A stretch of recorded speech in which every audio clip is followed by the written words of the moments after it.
നമസ്തേ friends, ഇന്നത്തെ video Royal എൻഫീൽഡിൻ്റെ Meteor 350യുടെ റൈഡ് റിവ്യൂ ആണ്. സോ ഞാനാണ് ഏറ്റവും ലാസ്റ്റായിട്ട് ഈ ഒരു ബൈക്ക് റൈഡ് റിവ്യൂ ചെയ്തിട്ട് വീഡിയോ അപ്ലോഡ് ചെയ്യുന്നത്. എനിക്ക് ഈ സമയത്തായിരുന്നു, ഈ ഒരു ടൈമിലായിരുന്നു എനിക്ക് ബൈക്ക് കയ്യിൽ കിട്ടിയത്. സോ അതുകൊണ്ടാണ്. നിങ്ങളുടെ സപ്പോർട്ട് എനിക്ക് എപ്പോഴും ആവശ്യമാണ്. വീഡിയോ ഇഷ്ടപ്പെട്ട് ഞാൻ ലൈക്ക് ചെയ്യുക, സബ്സ്ക്രൈബ് ബട്ടൺ, ബെല്ലൈക്കൻ എല്ലാം കൂടെ എനേബിൾ ചെയ്യാൻ മറക്കരുത്. എൻ്റെ വീഡിയോസ് നിങ്ങളുടെ ഫ്രണ്ട്സിനും ഫാമിലീസും എല്ലാവർക്കും ഒന്ന് ഷെയർ ചെയ്യണം. ഇനി നമുക്ക് വീഡിയോ ഇട്ട് പോകാം. പിന്നെ വീഡിയോ കണ്ടതിന് ശേഷം ഈ വീഡിയോനെ കുറിച്ച് നിങ്ങളുടെ ഒരു കമൻറ്റ് രേഖപ്പെടുത്തണം. അതായത് വീഡിയോ എങ്ങനെയുണ്ട്, ഇല്ല ഇമ്പ്രൂവ്മെൻറ്റ്സ് വേണോ എന്നുള്ള ഒരു തോട്ട്സ് നിങ്ങൾ നിർബന്ധമായിട്ട് ഒന്ന് കമൻറ്റ് ചെയ്യണം. സോ കമൻറ്റ് ചെയ്യാതെ പോകരുത്.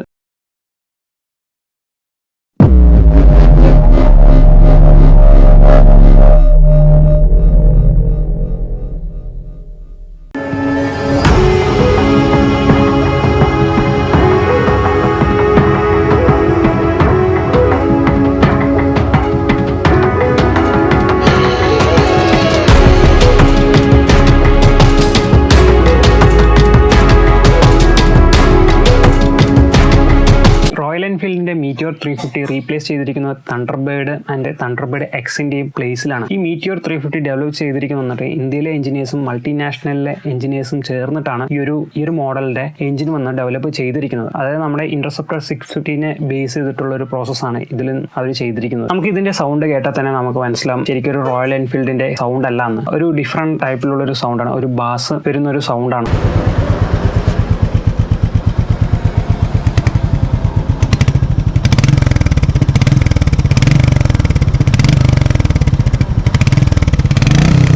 ഈ ഒരു എഞ്ചിൻ നല്ല ഡിഫറൻസ് ആണ്. ഇതിന്റെ എഞ്ചിൻ സ്റ്റിൽ യൂസ് ചെയ്തിരിക്കുന്നത് 2 വാൾവ് ഹെഡ് ആണ്. ഓൾഡിൽ വന്നിട്ട് push road valve actuated system ആണ്. റീപ്ലേസ് ചെയ്തിട്ട് single over head crank shaft ആണ് ഇതിൽ യൂസ് ചെയ്തിരിക്കുന്നത്. ഇതിൽ എഞ്ചിന്റെ അകത്ത് ഡയമെൻഷനിൽ ബോറിന് സ്ട്രോക്ക് റേഷ്യോയിൽ വന്നിട്ട് ചേഞ്ചസ് കൊണ്ടുവന്നിട്ടുണ്ട്. പിന്നെ ഇതിൽ ബാലൻസ് ഷാഫ്റ്റിന്റെ ഹെൽപ്സോടെ വന്നിട്ട് എഞ്ചിന്റെ വൈബ്രേഷൻ മാക്സിമം കുറയ്ക്കുന്നുണ്ട്. അതായത് ഹയർ RPM ലോവർ ആയിട്ടുള്ള RPM വന്നിട്ട് 349 cc നിന്ന് 346 cc എഞ്ചിന്റെ ഒരു കപ്പാസിറ്റി കുറച്ചിട്ടുണ്ട്. സോ അത് വന്നിട്ട് വെയിറ്റ് ലോസിന് വേണ്ടിയിട്ടാണ് അങ്ങനെ കുറച്ചിരിക്കുന്നത് റോയൽ എൻഫീൽഡ്. തണ്ടർബേർഡ് എക്സിനെ ഈ ഒരു മോഡൽ വന്നിട്ട് ലൈറ്റർ ആയിട്ടുള്ള ഒരു മോഡലാണ്. ഇതിലെ മെയിൻ ചേഞ്ചസ് എന്ന് നോക്കിക്കഴിഞ്ഞാൽ ഇതിന്റെ ഷാസിസിലാണ്. അതായത് ഇതിൽ വന്നിട്ട് ഡബിൾ ഡൗൺ ട്യൂബ് ഫ്രെയിം ആണ് ഇതിൽ യൂസ് ചെയ്തിരിക്കുന്നത്. റീപ്ലേസ്ഡ് ആണ് സിംഗിൾ ക്രേറ്റഡ് യൂണിറ്റ്. തണ്ടർബേർഡ് എക്സും തണ്ടർബേർഡിനെ കാട്ടിലും നമുക്ക് ഈ ഒരു ബൈക്കിൽ വന്നിട്ട് കുറച്ച് വീൽ ബേസ് കൂടുതലാണ്. റോയൽ എൻഫീൽഡിന്റെ മോട്ടോർ സൈക്കിൾ ശരിക്കും നമ്മൾ ഓടിക്കുമ്പോൾ വൈബ്രേഷൻ ഫീൽ ആവാറുണ്ട്. അതായത് നമ്മുടെ ക്ലാസിക് 350 ക്ലാസിക്കിന്റെ 500 cc ഉള്ളത്, പിന്നെ തണ്ടർബേർഡ് അങ്ങനെയുള്ള മോഡൽസ്. അല്ലാതെ ഈ നമ്മുടെ ഹിമാലയൻ, പിന്നെ ഇന്റർസെപ്റ്റർ 650 ആ ഒരു മോഡലല്ല. 350 500 cc ഉള്ള മോഡലിനാണ് ഞാൻ പറയുന്നത്. സോ ആ ഒരു മോഡലൊക്കെ നമുക്ക് ഓടിക്കുമ്പോൾ നല്ല വൈബ്രേഷൻ ഫീൽ ചെയ്യാറുണ്ട്. ഒരു 60, പിന്നെ നമുക്കൊരു 80 ക്രൂയിസ് സ്പീഡ് എത്തുമ്പോൾ നല്ല വൈബ്രേഷൻ വരാൻ, ജർക്കിംഗ് ഒക്കെ വരാറുണ്ട് നമുക്ക്. പിന്നെ സൈഡ് വ്യൂ മിറർ വന്നിട്ട് കറക്റ്റായിട്ട് നമുക്ക് വ്യൂ ഒന്നും കിട്ടില്ല. നല്ല ഇങ്ങനെ ഷേക്ക് ആയിക്കൊണ്ടിരുന്നിട്ട് വൈബ്രേഷൻ ആയിക്കൊണ്ടിരുന്നിട്ട്. സോ നമുക്ക് ഈ ഒരു ബൈക്ക് നിങ്ങൾ ശരിക്കും പറഞ്ഞാൽ ഓടിക്കുകയാണെങ്കിൽ അങ്ങനെ വൈബ്രേഷൻ ഒന്നും ഫീൽ ചെയ്യുന്നില്ല. വണ്ടി വന്നിട്ട് നല്ല സ്മൂത്ത് ആയിട്ടുണ്ട് പോകുന്നുണ്ട്. ഒരു വൈബ്രേഷൻ നമുക്ക് ഫീൽ ആവുന്നില്ല. ഹാൻഡിലാണെങ്കിലും ശരി, നമ്മൾ ഫുഡ് പെഗിലാണെങ്കിലും ശരി, അങ്ങനെ വലിയ വൈബ്രേഷൻ ഒന്നും ഫീൽ ആവുന്നില്ല. ഓൾഡർ മോഡലിലുള്ള ഒരു വൈബ്രേഷൻ വന്നിട്ട് ശരിക്കും പറഞ്ഞാൽ ഈ ഒരു മോഡൽ വരുമ്പോൾ നല്ല രീതിയിൽ അവർ പരിഹരിച്ചിട്ടുണ്ട് ഈ റോയൽ എൻഫീൽഡിൻ്റെ എഞ്ചിനീയേഴ്സ്. സോ ഇങ്ങനത്തെ ഒരു മോഡൽ നമുക്ക് ഞാൻ പ്രതീക്ഷിക്കുന്നുണ്ട്. ക്ലാസിക് 350ലും 500 cc ഉള്ള മോട്ടോർ സൈക്കിളും എല്ലാം വന്നിട്ട് ഈ ഒരു ബേസിലുള്ള ഒരു എഞ്ചിൻ വരികയാണെങ്കിൽ ശരിക്കും പറഞ്ഞ ഒരു സക്സസിന് വഴിവെക്കുക തന്നെ ചെയ്യും.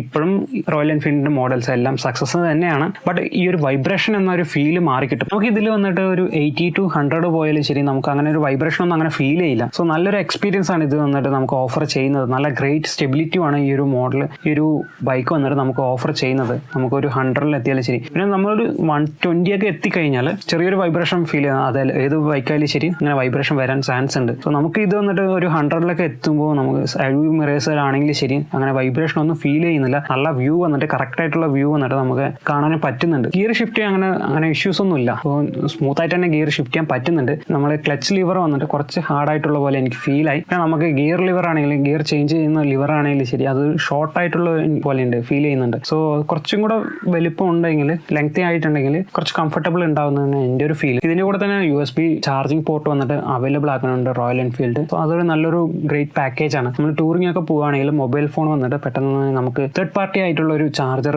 യൂസ് ചെയ്യാതെ തന്നെ നമുക്ക് ഇതിൽ വന്നിട്ട് ചാർജ് ചെയ്യാൻ പറ്റും. സോ അതൊരു നല്ലൊരു കാര്യമായിട്ട് എനിക്ക് തോന്നുന്നത്. ടയർ സെക്ഷനിലാണെങ്കിൽ ചേഞ്ചസ് നൽകുന്നുണ്ട്. ഫ്രണ്ടിലാണെങ്കിൽ 19 ഇഞ്ച് വീലാണ് കൊണ്ടുവന്നിരിക്കുന്നത്, റിയറിൽ 17 ഇഞ്ച് വീലാണ്. സോ 140 സെക്ഷൻ റിയർ ടയറാണ് നൽകിയിരിക്കുന്നത്. സോ നമുക്ക് കോർണറിംഗ് ഒക്കെ ചെയ്യുകയാണെങ്കിൽ ബെറ്റർ ആയിരിക്കും ഈ ഒരു 140 section rear tyre. But cornering എന്ന് പറഞ്ഞാൽ ഈ ഒരു ക്രൂയിസർ മോഡൽ ബൈക്ക് ആയതുകൊണ്ട് ഓവറായിട്ട് കോർണറിംഗ് ഒന്നും ചെയ്യാൻ പറ്റില്ല. നമ്മൾ കോർണറിംഗ് ചെയ്ത് കഴിഞ്ഞാലും ഇതിന്റെ പുട്ട് ഫേക്സ് വന്നിട്ട് ചിലപ്പോൾ മുട്ടാൻ നല്ല ചാൻസ് ഉണ്ട്. സോ അത്രയും ലോവർ ആയിട്ടുള്ളൊരു ബൈക്കാണ്. അതുകൊണ്ട് ചിലപ്പോൾ എന്നല്ല, ശരിക്കും പറഞ്ഞാൽ മുട്ടാൻ ചാൻസ് ഉണ്ട്. ഇതിന്റെ ടോട്ടൽ വെയിറ്റ് വരുന്നത് 191 kg ആണ് വരുന്നത്. എന്നാൽ ഒരു ഹെവി ആയിട്ടുള്ളൊരു ഫീലും നൽകുന്നില്ല. ലൈറ്റർ ആയിട്ടുള്ള ഒരു ഫീലാണ് നമ്മൾ ഇത് എടുത്ത് യൂസ് ചെയ്യുമ്പോൾ. നമ്മൾ ഓടിക്കുന്ന സമയത്ത് ആണെങ്കിലും ശരി, ഒരു ലൈറ്റർ ആയിട്ടുള്ള ഒരു ബൈക്ക് ഓടിക്കുന്ന പോലെയാണ് എനിക്കിത് വന്നിട്ട് ഫീൽ ആയത്. ഇതിൽ വന്നിട്ട് കംഫർട്ടബിൾ ആയിട്ടുള്ളൊരു സീറ്റ് ഹൈറ്റ് ആണ്, ലോവർ ആയിട്ടുള്ളൊരു സീറ്റ് ഹൈറ്റ് ആണ്. സോ ടോളർ ആയിട്ടുള്ള റൈഡേഴ്സിനാണെങ്കിലും ശരി, ഷോർട്ടർ ആയിട്ടുള്ള റൈഡേഴ്സിനാണെങ്കിലും ശരി, നല്ല കംഫർട്ടബിൾ ആയിട്ടുള്ള റൈഡിങ് ഫീലാണ് ഇതിൽ വന്നിട്ട് ഓഫർ ചെയ്യുന്നത്. നമ്മുടെ റൈഡിങ് പോസ്ചർ ആണെങ്കിലും ശരി, ഒരു ഫ്രണ്ടിലേക്ക് പോയിട്ടുള്ള ഒരു പോസ്ചറാണ്. സോ നമുക്ക് നല്ല കംഫർട്ടബിൾ ആയിട്ട് റൈഡ് ചെയ്യാൻ പറ്റും. സോ നമുക്ക് ടൂറിംഗ് ഒക്കെ പോവുകയാണെങ്കിൽ ഇങ്ങനെ ഒരു പോസ്ചർ ആണെങ്കിൽ ശരിക്കും പറഞ്ഞാൽ നല്ലൊരു ഫീലാണ് നമുക്ക് ഇതിൽ നിന്ന് ഓഫർ ചെയ്യുന്നത്. സോ നല്ലൊരു ലോങ് ട്രിപ്പൊക്കെ അടിക്കുകയാണെങ്കിലും നല്ല, അതായത് നമുക്ക് ഹാർഡായിട്ടുള്ളൊരു ഫീലിംഗ് ഒന്നും വരില്ല. നല്ല കംഫർട്ടബിൾ ആയിട്ടുള്ള ഒരു ഫീലിംഗ് ആണ് ഇതിൽ നിന്ന് നമുക്ക് ലഭിക്കുന്നത്. സീറ്റിന്റെ സൈഡ് റൈഡറിന് നല്ല വൈഡ് ആയിട്ടുള്ള ഒരു സീറ്റാണ്. അത് റൈഡറിന് നല്ല കംഫർട്ടബിൾ നൽകുന്ന ഒരു സീറ്റ് തന്നെയാണ്. പിന്നെ ബാക്ക് പില്ലിനായിട്ടുള്ള സീറ്റ് ആണെങ്കിൽ സ്പ്ലിറ്റ് സീറ്റ് ആണ്. സോ അത് വന്നിട്ട് കുറച്ച് സ്പേസ് കുറവായിട്ടാണ് എനിക്ക് തോന്നുന്നത്. സോ നമ്മൾ ഒരു 6 ഫീറ്റ് അതിന്റെ മുകളിൽ പോകുന്ന ആൾക്കാരൊക്കെ ആണെങ്കിൽ, കുറച്ച് വണ്ണം കൂടുതലുള്ള ആൾക്കാരൊക്കെ ആണെങ്കിൽ അതൊരു കുറച്ച് ബുദ്ധിമുട്ടായിട്ട് വരുന്നതെന്ന് എനിക്കൊരു ഫീൽ വരുന്നത്, അൺകംഫർട്ടബിൾ ഫീൽ ചെയ്യാൻ ചാൻസ് ഉണ്ടെന്നാണ് എനിക്ക് തോന്നുന്നത്. സോ ആ ഒരു പില്ലിന്റെ സീറ്റ് വന്നിട്ട് എനിക്ക് അത്രയ്ക്ക് കംഫർട്ടബിൾ ആയിട്ട് എനിക്ക് തോന്നിയില്ല. ഇത് വന്നിട്ട് കംഫർട്ടബിൾ ആയിട്ടുള്ള സീറ്റ് തന്നെയാണ്, പ്രീമിയം ആണ്. ശരിക്കും പറഞ്ഞാൽ അൺകംഫർട്ടബിൾ ഒന്നും അങ്ങനെ ഫീൽ ആവുന്നില്ല. പില്ലിന്റെ സീറ്റും നല്ല കുഷ്യനൊക്കെ ഉള്ള സീറ്റ് തന്നെയാണ്. സോ നമ്മൾ വൈഡർ ആയിട്ടുള്ള ഒരു സീറ്റ് ആണെങ്കിൽ, കുറച്ച് ലെങ്തി ആയിട്ടുള്ള സീറ്റ് ആണെങ്കിൽ ഇതിനെക്കാട്ടി കുറച്ച് കംഫർട്ടബിൾ ഉണ്ടാവും ബാക്കിലിരിക്കുന്ന ആൾക്ക്. റൈഡിംഗ് കംഫർട്ട്നെസ് വന്നിട്ട് ബെറ്റർ തന്നെയാണ്. അതായത് പ്രീവിയസ് ഓൾഡർ മോഡലിനെക്കാട്ടിലും വന്നിട്ട് ഗ്രേറ്റ് ആയിട്ടുള്ള ഒരു മോട്ടോർ സൈക്കിളാണ് ഈ ഒരു മോട്ടോർ സൈക്കിൾ മീറ്റിയോർ 350. വൈബ്രേഷൻ ഒന്നും അങ്ങനെ പറയാനൊന്നുമില്ല. റോയൽ എൻഫീൽഡ് വന്ന നല്ല മാറ്റങ്ങളാണ് ഇതിൽ കൊണ്ടുവന്നിരിക്കുന്നത്. സസ്പെൻഷന്റെ കാര്യത്തിലാണെങ്കിൽ നല്ല ഗ്രേറ്റ് ആയിട്ടുള്ള ഒരു സസ്പെൻഷൻ തന്നെ ഇതിൽ ഓഫർ നൽകിയിരിക്കുന്നത് റോയൽ എൻഫീൽഡ്. അത് ലോവർ ആയിട്ടുള്ള RPM-ലാണെങ്കിലും ശരി, അതായത് ലോവർ ആയിട്ടുള്ള സ്പീഡിലാണെങ്കിലും ശരി, ഹയർ സ്പീഡിലാണെങ്കിലും ശരി, നല്ല കംഫർട്ട്നെസ് ആണ് ഈ ഒരു സസ്പെൻഷൻ നമുക്ക് ഓഫർ ചെയ്യുന്നത്. നല്ല കോൺഫിഡൻറ്റ് നൽകുന്നുണ്ട്. ഹൈവേന്റെ സിറ്റി കണ്ടീഷനിലാണെങ്കിൽ നമുക്ക് ഈ ഒരു ബൈക്ക് വന്നിട്ട് ടൂറിങ്ങിനും വന്നിട്ട് നല്ല ബെറ്റർ ആയിട്ടുള്ള ഒരു ബൈക്ക് തന്നെയാണ്. നമുക്ക് ടോളർ ആയിട്ടുള്ള ഒരു വിൻസ്ക്രീൻ ഓഫർ ചെയ്യുന്നുണ്ട് റോയൽ എൻഫീൽഡ്. നമുക്ക് വിൻഡ് ബ്ലാസ്റ്റ് വരുന്ന അത് കറക്റ്റ് ആയിട്ട് അവോയ്ഡ് ചെയ്യുന്നുണ്ട് ഈ ഒരു ടോളർ ആയിട്ടുള്ള ഒരു വിൻസ്ക്രീൻ. ടോട്ടലി ഈ ഒരു ബൈക്കിന്റെ ക്വാളിറ്റിനെ കുറിച്ച് പറയുകയാണെങ്കിൽ നല്ലൊരു പ്രീമിയം ആയിട്ടുള്ള ഒരു ക്വാളിറ്റി തന്നെയാണ്. പെയിന്റ് ക്വാളിറ്റി ആണെങ്കിൽ ശരി, മെറ്റലിന്റെ ക്വാളിറ്റി ആണെങ്കിൽ ശരി, നല്ല പ്രീമിയം ആയിട്ടുള്ള ഒരു ക്വാളിറ്റിയാണ് ഇതിൽ യൂസ് ചെയ്തിരിക്കുന്നത്. ഇതിൽ മേജർ ആയിട്ടുള്ള ഒരു അഡ്വാൻറ്റേജ് ഉള്ള ഒരു ഏരിയ നോക്കി കഴിഞ്ഞാൽ ഇതിന്റെ ഇൻസ്ട്രുമെന്റ് കൺസോൾ ആണ്. അതിൽ വന്നിട്ട് നമുക്ക് analogue plus digital instrument console ആണ് ഓഫർ ചെയ്യുന്നത്. അതിൽ തന്നെ നമുക്ക് ട്രിപ്പ് മീറ്റർ ഉണ്ട്, ഗിയർ പുഷ് ഇൻഡിക്കേറ്റർ ഉണ്ട്, ഫ്യൂൽ ഗേജും, അങ്ങനെ നമുക്ക് അതായത് നോർമലായിട്ട് ആവശ്യമുള്ള എല്ലാ ഫീച്ചേഴ്സും വന്നിട്ട് ഇതിൽ ഓഫർ ചെയ്യുന്നുണ്ട്. ഇതിന്റെ കൂടെ തന്നെ ന്യൂ ആയിട്ട് വന്നിട്ട് നമുക്ക് ട്രിപ്പർ നാവിഗേഷൻ ഡിസ്പ്ലേ വന്നിട്ട് ഇതിൽ ഓഫർ ചെയ്യുന്നുണ്ട്. ഗൂഗിളിന്റെ ഡിസ്പ്ലേ ആണ്.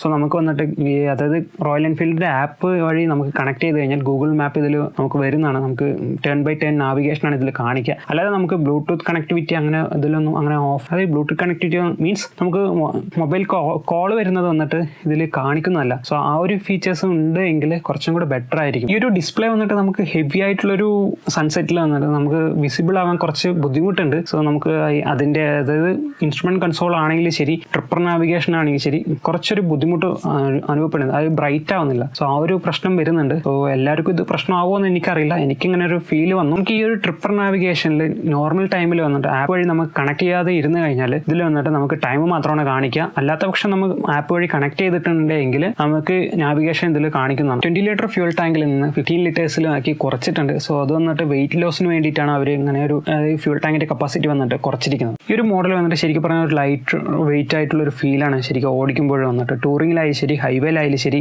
നല്ല ലൈറ്റർ വെയിറ്റ് ആയിട്ടുള്ള ഒരു ബൈക്ക് ഓടിക്കുന്ന ഒരു ഫീലാണ്. സിറ്റി കണ്ടീഷനിലാണെങ്കിലും ശരി, നമുക്ക് ട്രാഫിക് കണ്ടീഷനിലാണെങ്കിലും ശരി, ഈസി ആയിട്ട് എടുത്തിട്ട് പോകാൻ പറ്റും. നല്ല കംഫർട്ട്നെസ് ഫീൽ ചെയ്യുന്നൊരു ബൈക്ക് തന്നെയാണ്. ടൂറിങ്ങിന് വന്നിട്ട് നമുക്ക് ഈ ഒരു ബൈക്ക് വന്നിട്ട് ബെസ്റ്റായിട്ട് യൂസ് ചെയ്യാം, മസ്റ്റായിട്ട് യൂസ് ചെയ്യാം. പിന്നെ നമുക്ക് അതായത് ടൂറിങ്ങിന് വേണ്ടിയിട്ടുള്ള എല്ലാ ഫെസിലിറ്റീസും വന്നിട്ട് ഇതിൽ നമുക്ക് നൽകുന്നുണ്ട് റോയൽ എൻഫീൽഡ്. അതായത് റോയൽ എൻഫീൽഡിൻ്റെ ഈ ഒരു കാലഘട്ടത്തിൽ 2021 ഒരു ബെസ്റ്റായിട്ടുള്ളൊരു മോട്ടോർ സൈക്കിളാണ്. ഒരു ഫാമിലി ഓറിയൻറ്റഡ് ആയിട്ടുള്ളൊരു ആൾക്കാണെങ്കിൽ ശരി, നമ്മൾ ക്രൂയിസർ ടൂറിങ്ങിന് വേണ്ടിയിട്ട് വൈബ്രേഷൻ ഇല്ലാത്ത ഒരു ബൈക്ക് നോക്കുകയാണെങ്കിൽ റോയൽ എൻഫീൽഡ് നോക്കുകയാണെങ്കിൽ ഈ ഒരു ബൈക്ക് വന്നിട്ട് നിങ്ങൾക്ക് ചൂസ് ചെയ്യാൻ പറ്റുന്ന നല്ല ബെസ്റ്റായിട്ടുള്ളൊരു ബൈക്ക് തന്നെയാണ്. സ്വിച്ചിങ് ഗിയേഴ്സ് എല്ലാം പ്രീമിയമാണ്. അത് റെട്രോ സ്റ്റൈലിലാണ് ഇതിൻ്റെ സ്വിച്ചിങ് ഗിയേഴ്സ് എല്ലാം നമുക്ക് ഇതിൽ വന്നിട്ട് റോയൽ എൻഫീൽഡ് ഇൻട്രൊഡ്യൂസ് ചെയ്തിരിക്കുന്നത്. സോ അതൊരു എല്ലാ എല്ലാ മോഡലിനെക്കാട്ടിലും അത് വേറെ ബൈക്കുകളുടെ മോഡലിനെക്കാട്ടിലും വന്നിട്ട് കുറച്ച് വ്യത്യാസമായിട്ട് റെട്രോ സ്റ്റൈലിലാണ് ഇതിൽ അവതരിപ്പിച്ചിരിക്കുന്നത്. എനിക്ക് ഇത്രയൊക്കെ തന്നെ ഈ വീഡിയോയിൽ ഈ ബൈക്കിനെ കുറിച്ച് പറയാനുള്ളത്. ഞാൻ പറയാൻ വിട്ടുപോയ കാര്യങ്ങൾ എന്തെങ്കിലും ഉണ്ടെങ്കിൽ ഒന്ന് കമന്റിലൂടെ ഒന്ന് അറിയിക്കണം. തോട്ട്സ് ഒന്ന് നിർബന്ധമായിട്ടൊന്ന് ഇതിൽ കമന്റ് ചെയ്യണം. സോ അടുത്ത വീഡിയോ കാണുമ്പോൾ take care, ride safe, stay safe.